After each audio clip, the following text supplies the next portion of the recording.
Hi YouTubers, I'm just here to give you a quick overview of the beta of Battlefield 4.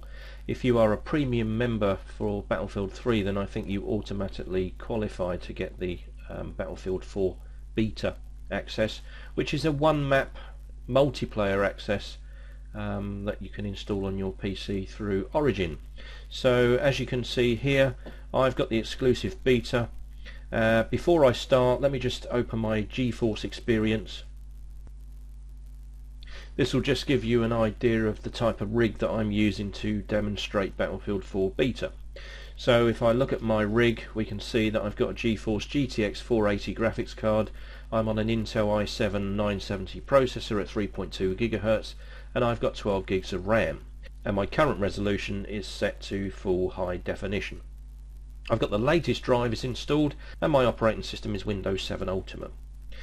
This is an interesting application, the NVIDIA GeForce Experience, because it allows me to run my games at optimal settings. So for example, we can see here I've got Battlefield 3 selected, and it shows that my current settings here are things like high, ultra, on, custom ultra, full high def, etc, etc. Now, for obviously reasons that it's a beta, it doesn't really give me the same options on Battlefield 4, but hey, it's a beta, what do you expect? It's suggesting that my optimal resolution should be set to pretty low actually, but I've currently set everything on high, not ultra.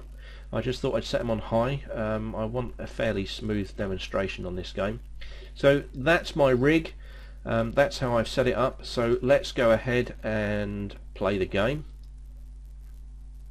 And it wants an update. That was quick. So if I say play now, and what we see is something very similar to what we used to see in Battlefield 3. Everything just seems to look a bit different and is in different places, but the important thing here is to play the multiplayer. So if I look down my ping list here, let's reset this ping list a few times. We want to get the lowest ping possible. The lowest ping obviously is going to be a smoother gameplay online. Now as you can see, the servers are fairly full up, and I suspect once I join one of these servers it's going to be difficult to show you around these maps without being killed every 10 seconds. So maybe I should set my my filters here. Let's say we want, I don't know, 10 plus free slots, and apply that filter. Okay, so we got 1 out of 32, for example. Let's adjust the pings again. 1 out of 64. So 64 players can go in this map, which is another really good thing. The maps are huge, so you can have loads of players.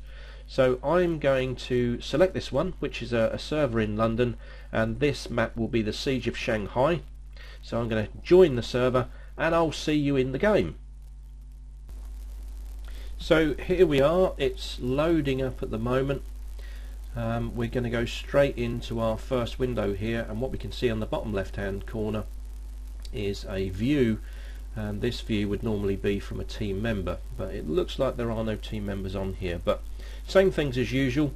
I can go to team setup, I can join Alpha Squad or whatever teams there are, leave the squad, switch teams from US to Korean or whatever the other opposing force is.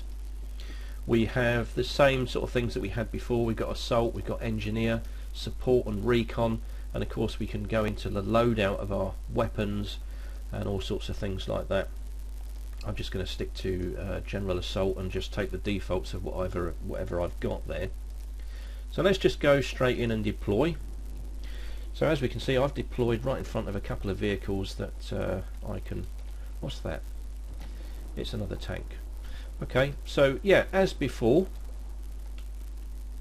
I can get inside the vehicles and drive them around and blow things up. So let's have a quick look around. At the moment I'm surrounded by buildings, and like I mentioned before, these maps are absolutely huge. In fact, maybe I should have just taken a faster vehicle, maybe this one here, just to get around some of the key points of the map, just to show you. I haven't got my keys assigned properly at the moment, but let's Have a wander around.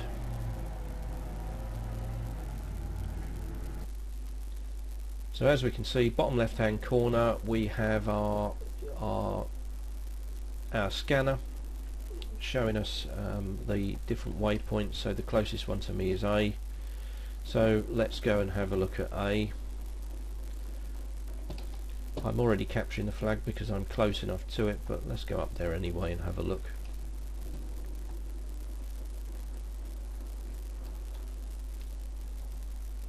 So same sort of thing as before, capture the flag.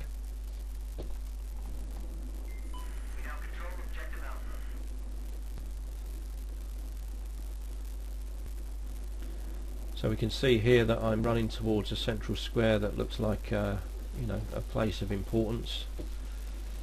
Lots of shops around. We have another flag down here that needs capturing, another point, and this is obviously a glass roof which I can shoot and fall within. And in here I'm running around a shopping mall, and obviously I'm carrying something that these sensors don't like.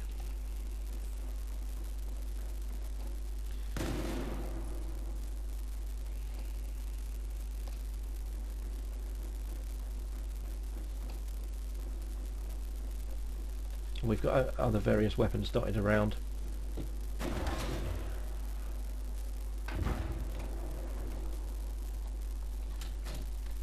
I can go over the bridge or under the bridge. Another important thing that I've realised is when I jump in the water here, obviously we can swim, but if I press crouch I can go under the water. So if I've been spotted, I can sort of hide under here, obviously for a limited time, otherwise I'm going to run out of breath. So that's something new, unless somebody tells me, well Jace, you know, you could have done that on Battlefield 3, and if you could, I didn't know about it. So let's have a look inside this building because it looks quite impressive. It looks extremely tall, and I found myself before running straight into glass because I didn't realise it was there. So there is a lot of glass in this game, a lot of screens showing you various different things.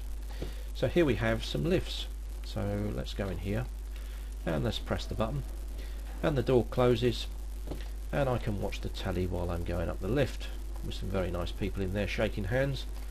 This one is opening, so now where am I? I probably am pretty much on top of the building. So here is another flag,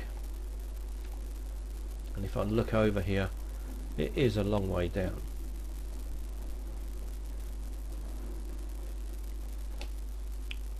So we've got various weapons dotted around, and again, like you could in Battlefield 3, I could probably jump out of this window and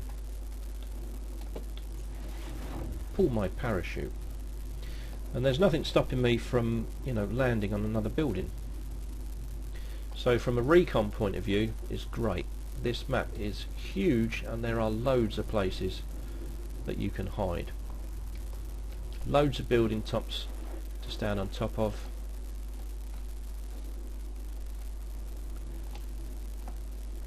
So it almost gives a lot more freedom as to what you can do, where you can go.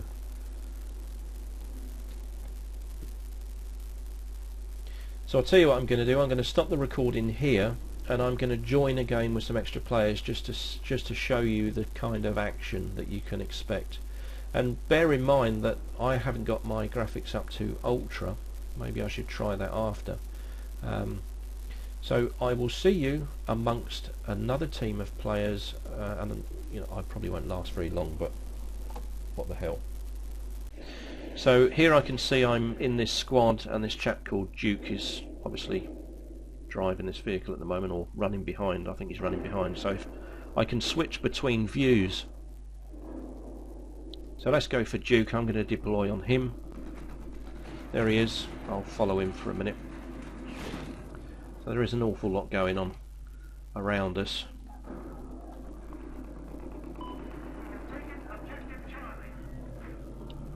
So I take it he's going towards D.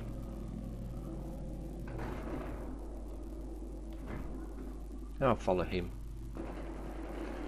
He seems to be surviving.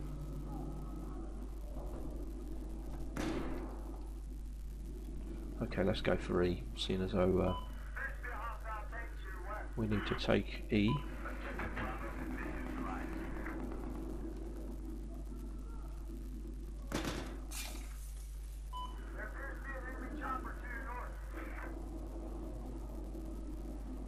That seems like an empty room there, so I won't go in there. Let's go round.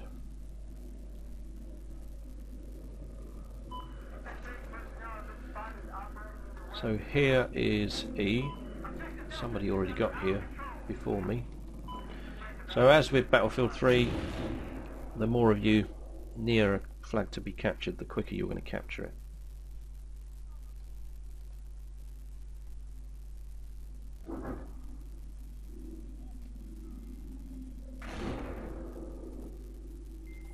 So that's that flag captured. So I'm not quite sure where all the enemies are at, but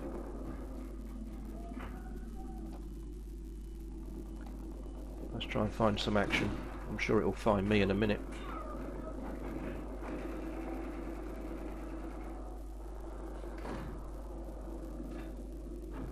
Where is everybody fighting?